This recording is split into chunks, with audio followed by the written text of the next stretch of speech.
Well, how big a deal is it? In a way, we don't have a way of gauging it because it hasn't happened in such a long time. So that's the first thing, I guess. Secondly, it's not as big as the Second Vatican Council. And it's not anywhere near as big, in my opinion, as the Second Vatican Council.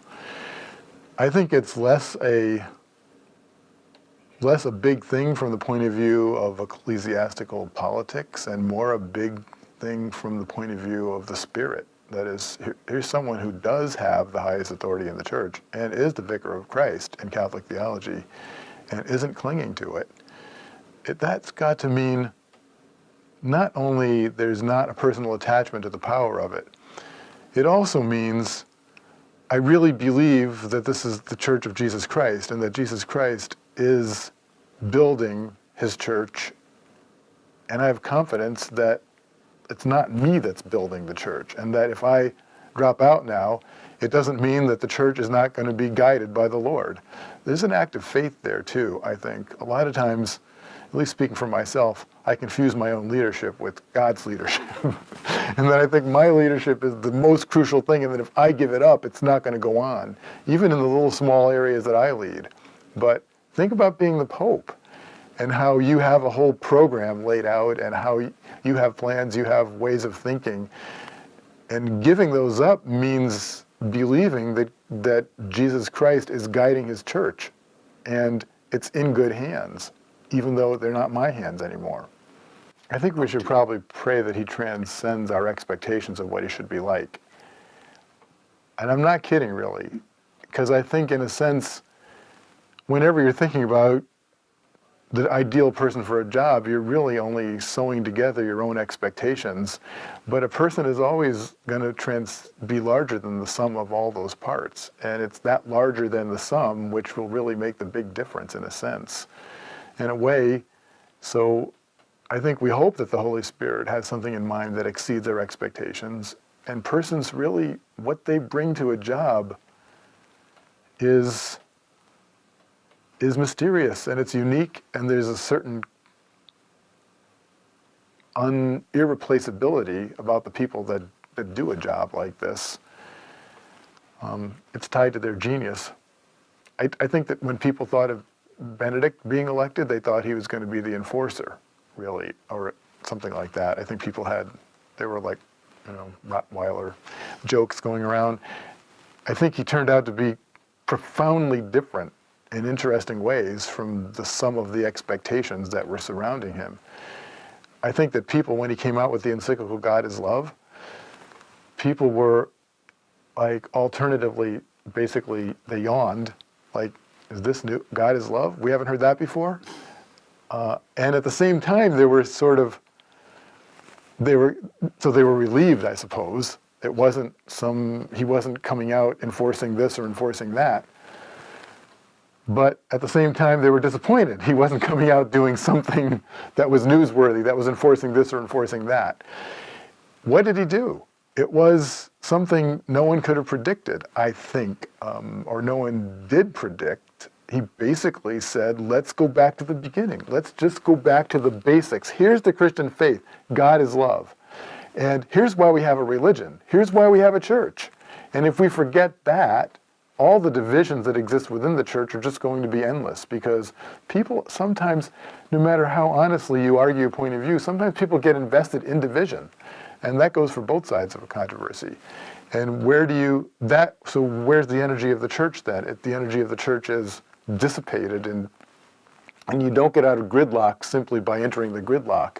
You get out of gridlock by trying to reintegrate the energy in the church in this case. And how do you do that? You show something that's above, not that trivializes divisions, but that really transcends them, and that is worth striving for, that reminds people why we're doing this in the first place.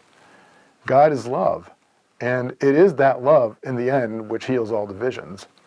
And so put your eyes there first. He's saying this is the basis, this is the basics of the religion. He realizes we really live in a time and place where people wonder why you even have a religion anyway. And so in some ways, he's trying to say this is what we have to privilege in the church's evangelizing mission. The church's evangelizing mission, which proclaims to everyone that God is love and all the doctrines that flow from God is love, that life has meaning because God is love. I think we should be hoping that he carries on this legacy. And think of another thing, the way that he issued this encyclical. He said that Christianity is not about, in the first instance, about a theory or a concept. It's about an encounter with a person, the person of Jesus Christ. That's what John Paul II said evangelization was, nurturing an encounter with the person of Christ. It's that encounter with that person that's healing. So even if you want to think about the healing that's needed in the church, healing of divisions, etc., Benedict is saying evangelization and healing are intrinsically connected. If you don't promote evangelization, meaning promote the encounter with the person of Christ, you aren't promoting the one thing that is truly healing, and it is the source of all healing. At the same time, he also realizes that if you don't go about healing some of the hurt in the church, you're going to impede the church's ability to evangelize. So what he's showing is there's an intrinsic connection. It's not accidental. There's an intrinsic connection between evangelization and healing. It's represented in the Gospel of Matthew, for example, when it's just before chapter 4. Jesus is said to be, he preached in their synagogues and he healed the sick. They both are one movement, but the healing is part of the encounter with the person. And so it's formally second, you might say, even though it's intrinsically related. That's why I think he came out with that encyclical, God is Love, because he's saying, if there's going to be healing in the church, we have to first start there. We have to first start with evangelization, not as simply the repeating of dogmas and of precepts and concepts, but as promoting the encounter with the person of God's love, the person of Jesus Christ. And in that moment, realizing or finding the healing, or at least the dynamism, the energy to create the healing that's needed in the church, because it's not going to come from us. I think what's going to be most challenging for him approximately is the same as what was most challenging for Benedict in a way. There are divisions in the church. They aren't just divisions, they are liberal and conservative divisions, if you want to use that language, but it's also divisions among regions in the church. Not necessarily hostile divisions, but spatial divisions that create distance and that create misunderstandings across regions, and also the sexual abuse crisis.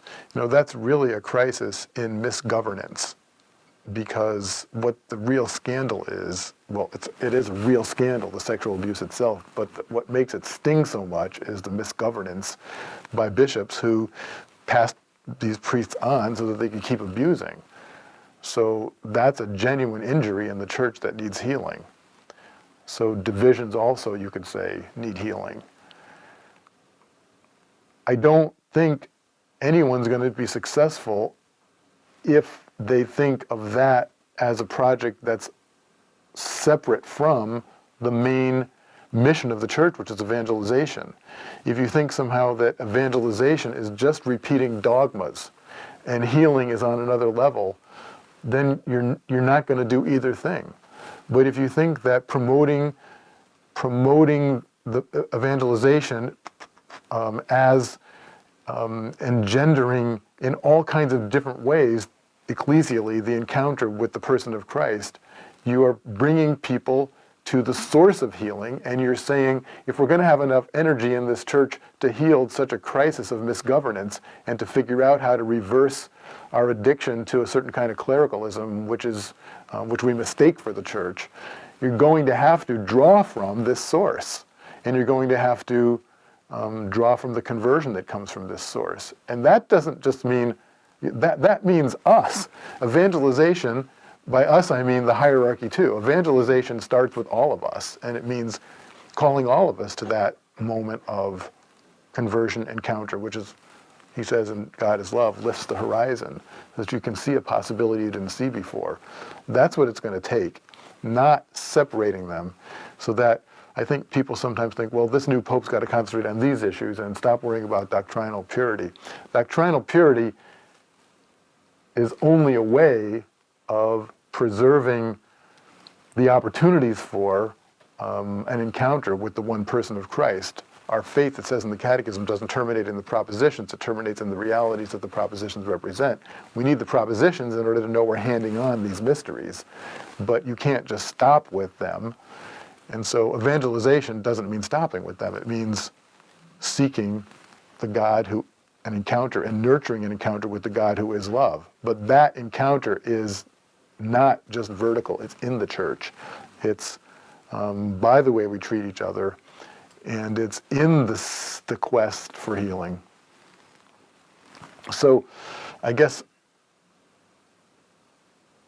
I would say that the person who's going to be confronted with these situations that need healing, and it's going to, they won't be healed by taking them on apart from prioritizing evangelization, because then you're creating a false dichotomy where, in fact, these two things are intrinsically connected. Now, it works the other way around. If you don't if you don't address these issues block evangelization. A scandal is a stumbling block, and so they block the church's evangelizing energy, and the healing of them will itself be evangelization in a way. But the formal priority doesn't go from healing to evangelization. The formal priority has to go from evangelization to healing, because God loved us first. And so the healing, in a sense, is a response to that love.